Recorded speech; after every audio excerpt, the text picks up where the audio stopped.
Hey guys, happy Thursday. I hope you guys are having a great day.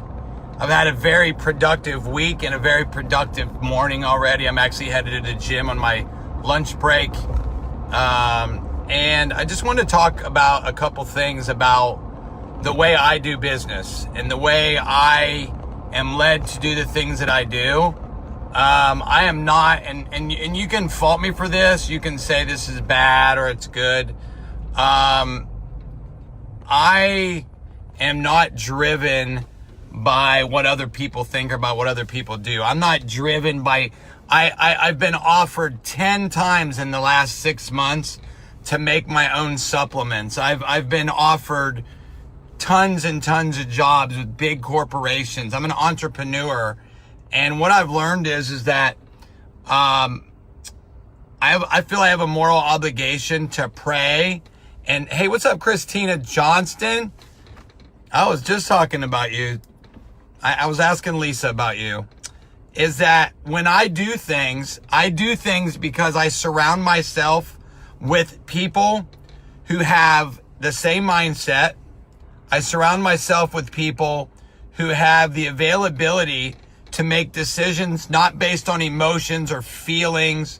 It's why I don't get depressed anymore, because I don't look at my current circumstance. I look at what's happening. I look at how God's molding and shaping things down the line and using people to come into my life to make things easier.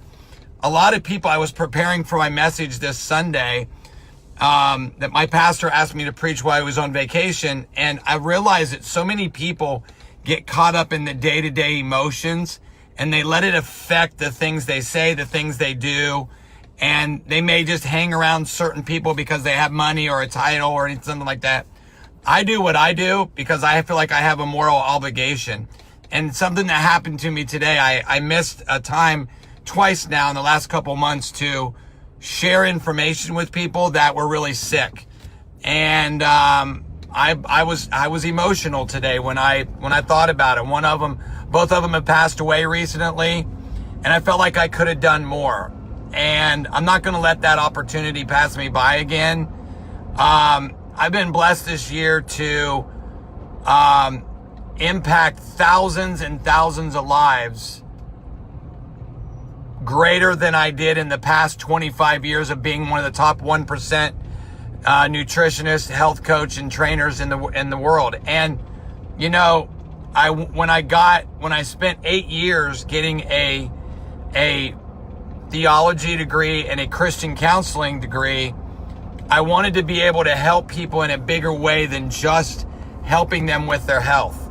I wanted to be able to help them have better relationships, have better finances, because sickness and disease is not just caused by what we put in our mouth. It's caused by stress. It's caused by a lot of things. And so for us, we need to be able to have a well-balanced life in every aspect of our life. And I believe that that's our moral obligation. It's our moral responsibility to take ourselves and find out the areas in our life where we're struggling at and surround ourselves with people who can help us make better choices, help us make better decisions. Guys, I said this the other day. My grandmother told me that you get many opportunities in life, but you usually get two big ones. And whether you're watching this live or on the replay, if you're watching it on the replay, put hashtag replay.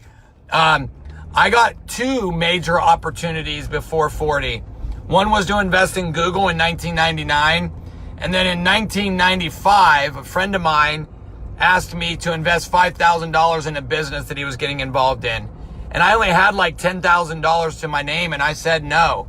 And he came back to me like 3 years later, and they invented these bottles that you dipped in like when you were out camping and hiking, and it took all the impurities out of it. And that $5,000 helped my friend get over $3 million.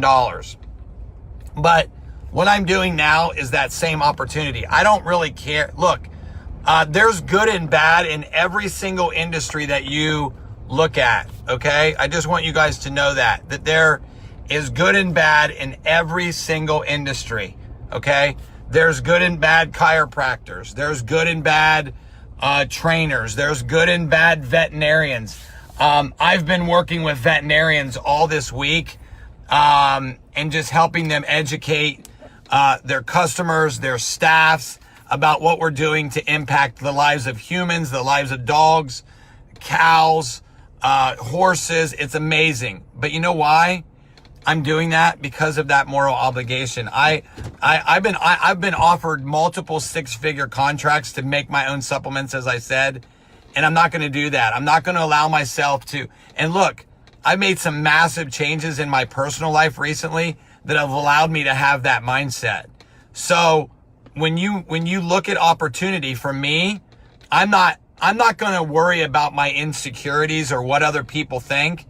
When God gives me something, I'm going to go find the people that his word says it. Many are called, few are chosen.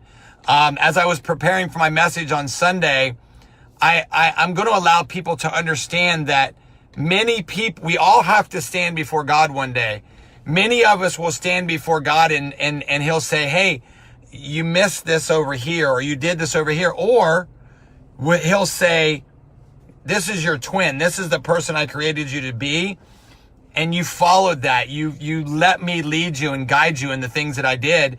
And here you are. Now you stand before me. Well done, good and faithful servant, right? Enter into paradise. And so you have decisions that you make every single day of your life that pass you by. You let all this anxiety and fear and doubt and worry and depression, when you don't have to. You can disagree with me if you want, but I've been through all of those emotions.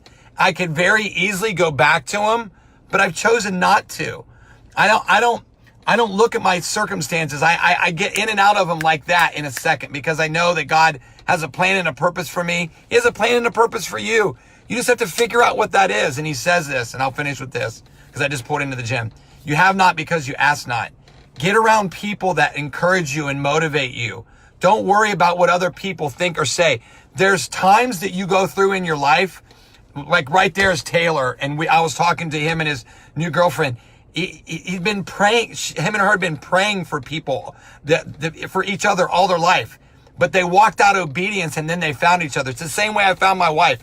I asked God to bring me the person that was best for me, not what my emotions felt or my flesh felt or whatever that was be. It was for me. I had the opportunity to make decisions. The Bible says two are better than one. When one falls down, the other's there to pick them up, right? And so the best thing about that is that when you find that, you can find that in every area of your life. You can find people that encourage you and lift you up. You can find people that you can renew your mind every single day on either emotional decisions or the things that God has for you. I believe we all have an obligation to do the things that God has called us to do. Not get caught up in the things that are going on in politics or in the world or emotions. We do those things because of our mindset set on the things of God. And I pray today, guys, that you would be encouraged. During this season, I'll finish with this. During this season of Christmas, remember, be encouraged. It's not about us. It's about what we can do for others. It's about how we encourage and help other people. How we walk out that plan and purpose for our life by being able to have a mindset of surrounding ourselves around people that give us that encouragement, that allow us to see things from God's perspective. So, like I said, whether you're watching this live or you watching on the replay, I pray that you'll take the time to just be encouraged today, just to know that there's people out there. There's John Maxwell calls them the 20 percenters, or I sometimes call them the 10 percenters. People that really have a vision and a plan and a purpose to surround themselves around people that love them and care about them. I learned a couple years ago that I was doing things the wrong way. I wasn't emotionally involved in thinking before I spoke. I wasn't praying enough. I wasn't getting in the word enough. But now I've learned that that's a mind shift set. I've changed it. Look at Jennifer just said it. You're in control and change your mindset and crush it. No one can do it better than you. Absolutely, guys. So be encouraged today. Know that God has a plan and a purpose for your life. You can choose to do things emotionally with your flesh. Things come out of your mouth that maybe you shouldn't think. I wear one of these new bracelets that says Jesus changes everything, because I want I'm not going to look back at the mistakes I made. I'm going to look forward and not make those same mistakes. And I'm going to be an encourager. So I pray that you guys are encouraged today. I pray that you will prosper and be in good health even as your soul prospers. And I pray that you will find out what moral obligations you have and the things that God wants to do in your life. And you go out and make a difference in this world today. God has a plan and a purpose for your life. It's not to spin your wheels. It's not to be emotionally upset. It's not to spend all your time on Facebook and doing the things that you do. It's to make a difference in the lives of other people. Find out what people have that you want and surround yourself around it. And like Eric Thomas, my good friend Eric Thomas says, we were texting the other day and I was watching one of his videos and he said, when you know what that moral obligation is and you know what that responsibility is, go after it, grind. Don't let other people discourage you. Go